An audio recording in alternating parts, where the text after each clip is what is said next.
What's the freedom you can give yourself? Hello, and welcome to this week's episode of Yes, You Are Brave. I'm Pawnee, your host, and today we are talking about freedom. It's June, and we are talking about the whole theme is fun and freedom. And today, a little more serious.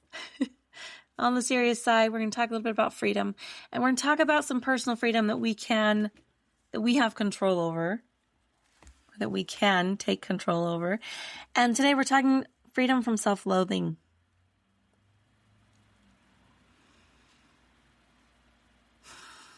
And why are we talking about this?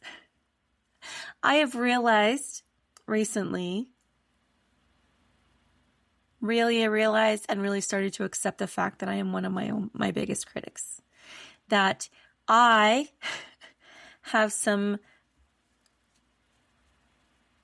that the struggles that I have with myself and the mean things that I say to myself, the loathing that comes from me, is actually doing the most damage. It's doing the most damage. It's holding me back the most. Because yes, there's all of these outside influences and things like that. But at the end of the day, my voice is the one that I hear the most. My voice is the one that I listen to the most. And the one that it is the easiest to internalize. So I want to talk a little bit about finding some freedom from that self-loathing.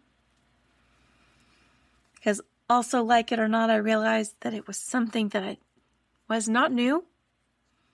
It had just taken different forms throughout my life and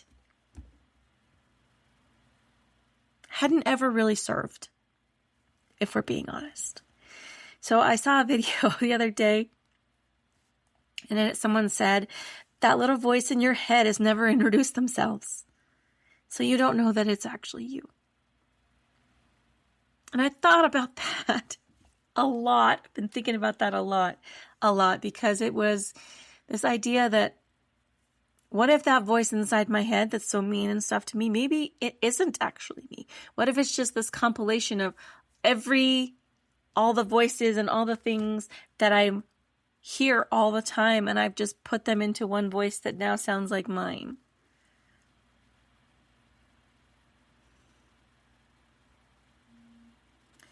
And I think that when we start to look at it that way,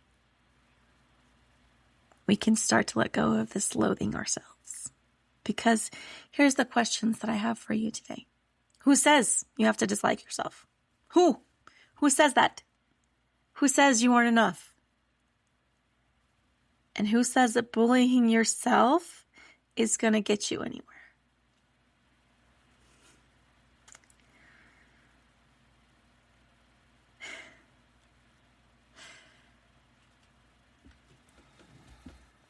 I will admit that the self-loathing thing has been very difficult for me the last couple of years because my life shifted and I made some decisions that were maybe not the best, and the result was not what I wanted. Okay? And so it became easy to fall back in this habit of disliking myself, of trying to bully myself into being better. And bullying ourselves doesn't usually work. It's not sustainable.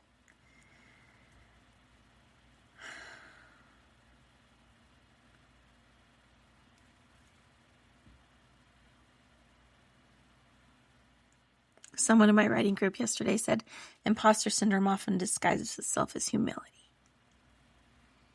I wanted to talk just a tiny bit about humility, because I feel like humility is what a lot of us use to justify self-loathing.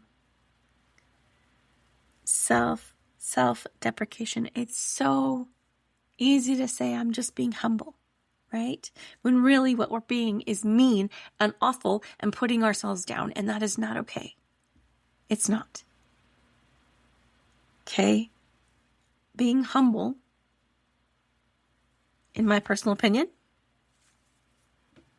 is being teachable, being willing to learn, being ready to grow. It's being confident, knowing that we can do something, and also knowing that we might need help doing something. It's confidence in ourselves that I don't know exactly how to do this, but I'm able and I'm willing to learn and grow, and that's what makes the difference. That's what true, in my opinion, what true humility is. It's not I'm terrible, I'm awful. It's not I can't do anything right. It's not beating yourself up about anything and everything that doesn't go exactly right.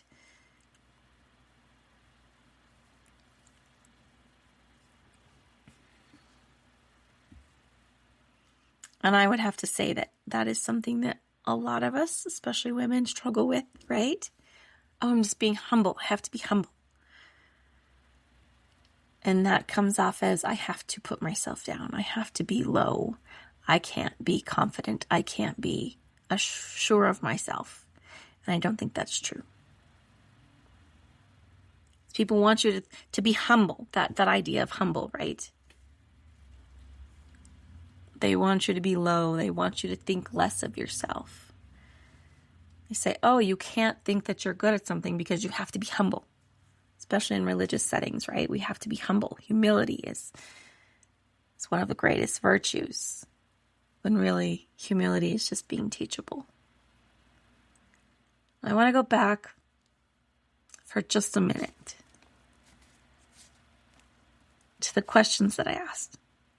Who says you have to dislike yourself? Who says you're not enough?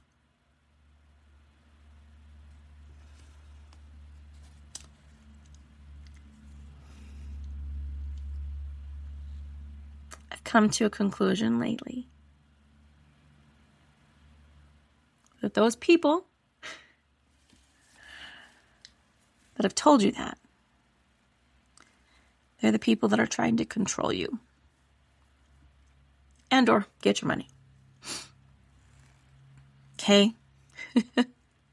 Because a lot of them, they can't sell you something unless they first make you feel like you're less.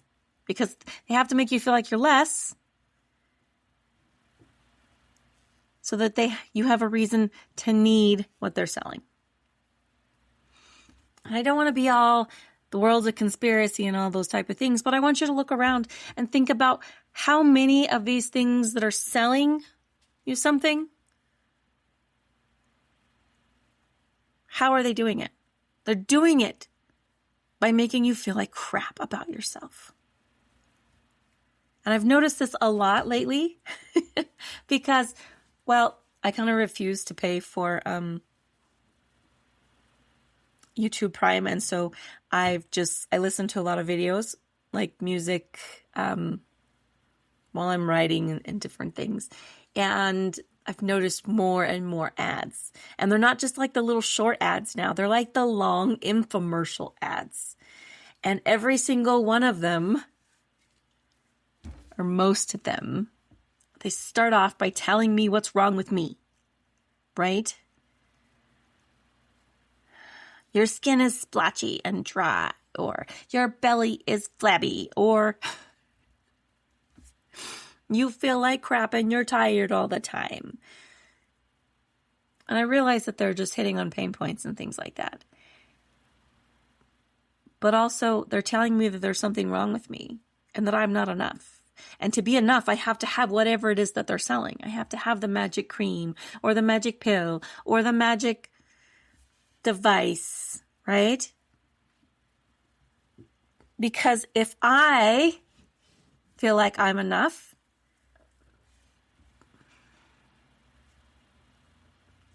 they can't sell me something.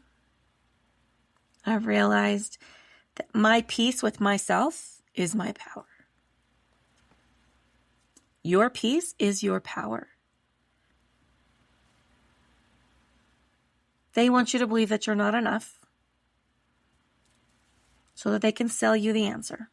They can sell you the solution, right? And there are some great solutions to some problems out there.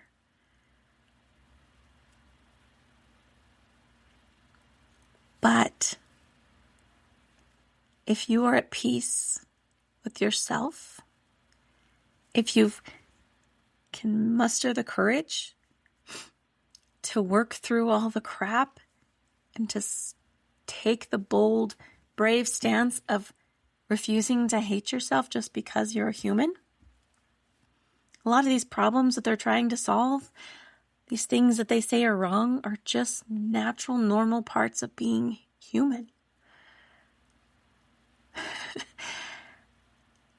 you can take those brave steps and do the work and learn to come to a little bit of peace with yourself, at the very least, I'm not saying you have to love who you are like love your body and all that stuff, but maybe respect it. Stop hating it. Stop blaming it for everything. Come to peace with yourself a little bit. That's where you've got some serious, amazing, untapped power, my dear. I thought I was okay with myself. I thought I was okay with who I was. Thought I had made peace with all of these things. And I had made peace with a lot. But there was this part of it that I realized I hadn't.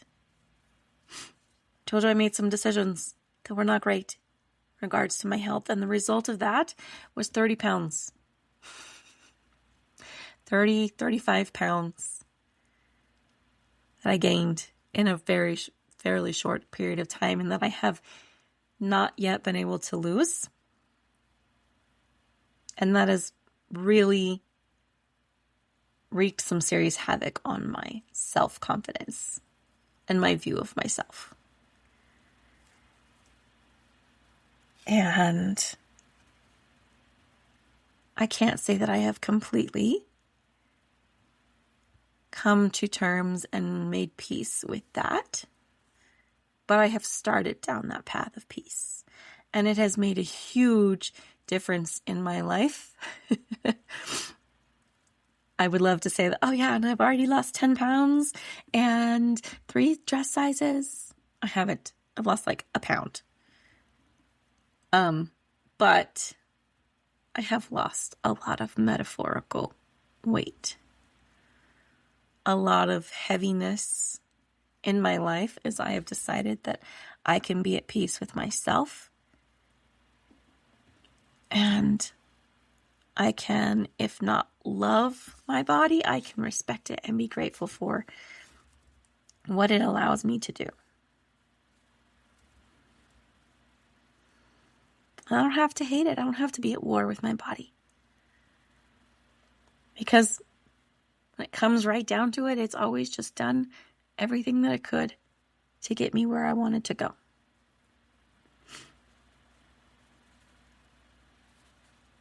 But knowing that I don't have to hate myself, that I can put that down, that that's just somebody's technique to sell me something,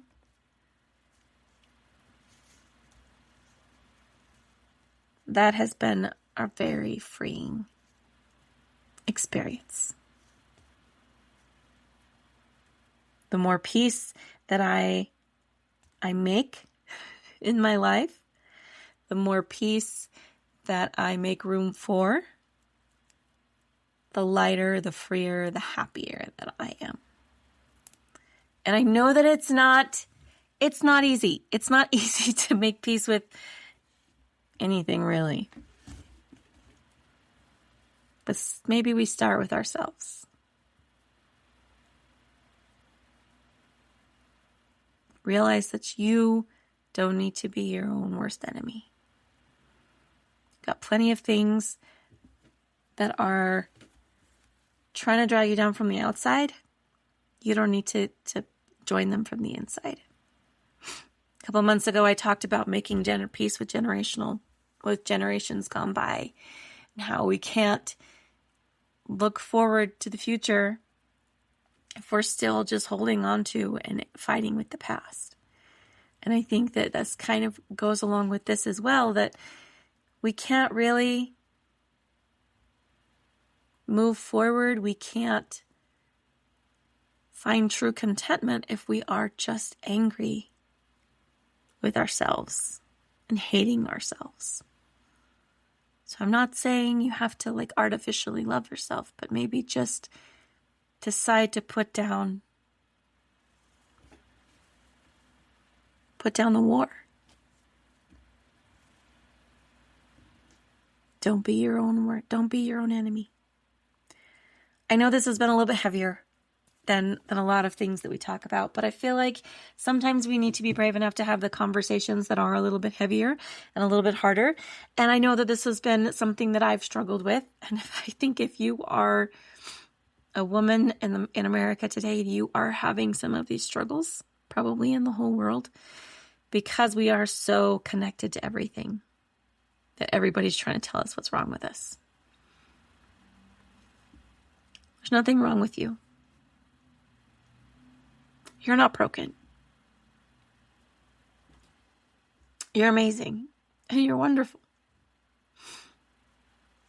You are enough.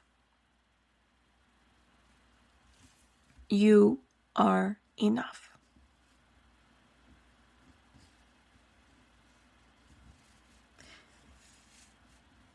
And you are brave. Brave enough to claim that freedom from loathing yourself. So go out, stand up, claim it for yourself. Put down the fight with yourself and see if you can't be lighter, be happier, because you deserve to be happy. You deserve that freedom from that war. And it may be one of the only wars we have any say in or any control over. So, know that you are wonderful and you are amazing and you are loved. You are enough. And you matter.